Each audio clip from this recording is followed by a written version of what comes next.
Hello everyone, we are Group 11 and we will be discussing on food and delights from not only Malaysia but as well as China and Uzbekistan. So we hope that you enjoy our short presentation.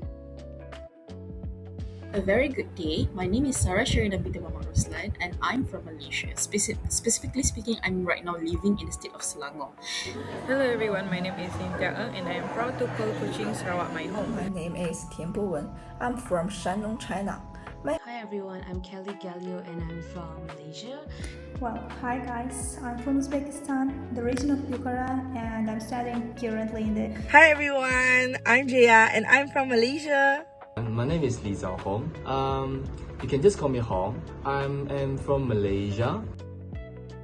My favorite food from my country is dumpling or 饺子. They are very meaningful in Chinese culture and are usually eaten during the Chinese New Year. Colomi is light and springy.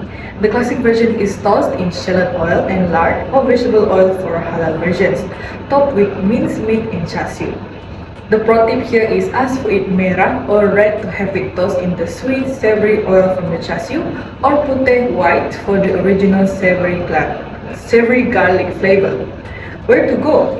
You can visit Oriental Park Kolok Mi for the original versions of the kolok mi, or Mi Kolok Haji Saleh, or also known as the Pinang Sari, for a legendary halal beef version. And my favorite food is banana leaf rice. I think it's so amazing to be combining different dishes together with rich fragrant rice and just having it as a meal. Yeah, it's so hearty, it's so warm, and it feels like home. And one thing about banana leaf rice is that you can choose whatever you want to eat. So my favorite go-to dishes to pick is variable chicken. Yeah, it's a bit spicy and a bit tangy, which I personally love. And with stir-fried cabbage as well as achar. Yeah, so that's my go-to. My favorite local cuisine is actually the dry curry noodles. And the reason I love it is because it can be eaten any time of the day. When I'm gonna talk about my favorite national food, well, I think it's gonna be samsa. Well, I don't know how we call it in another language, but I have faced several videos with that kind of similar food.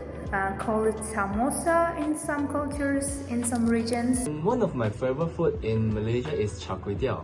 Char kway teow is a must-try Malaysia street food, and it is authentic only in Penang, right? In the topic of favorite food from my country, I would say that my favorite food is nasi lemak, mainly because I love the versatility in the flavor. Like you can get the richness from the rice and then the spiciness from the sambal. I also like how we actually can eat the nasi lemak with variety of side dishes like fried chicken, sambal chicken or spicy chicken, and many more. Despite their vast differences in ingredients and preparation, these iconic dishes all share one profound similarity, that is, they act as a communal social anchor. Whether you are unwrapping a fragrant packet of nasi lemak, sharing a bubbling hot pot, or gathering for the ceremonial stirring of sumala, these meals are rarely intended to be eaten in isolation. They are built for connection.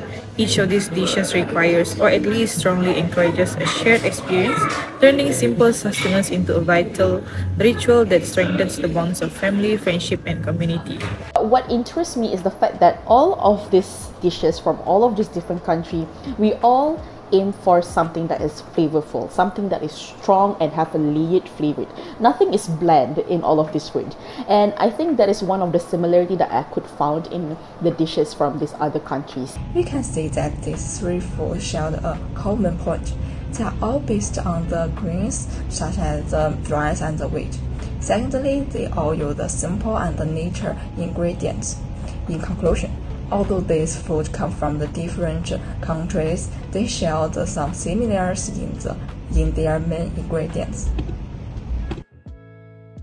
Today I will talk about the differences between these countries in a cooking way. In Malaysia, we offer the fast and fragrant variety. Dishes like char kway teow and tomato crispy mee are defined by high speed, individual satisfactions. Even the complex nasi lemak and banana leaf rice are designed for rapid and daily consumption. So second, China. China presents a street toward the interactive and communal, whether it is the shell steamed basket of dumpling or the self-direct cooking of hot pot. The meal is social event. They emphasize group bonding through shared vessel and the molecule. Last, we got Uzbekistan, offers sumalak, unlikely the daily street food of the tropics. Sumalak is a seasonal phenomenon. It is cooked over 24 hours in a massive community consume.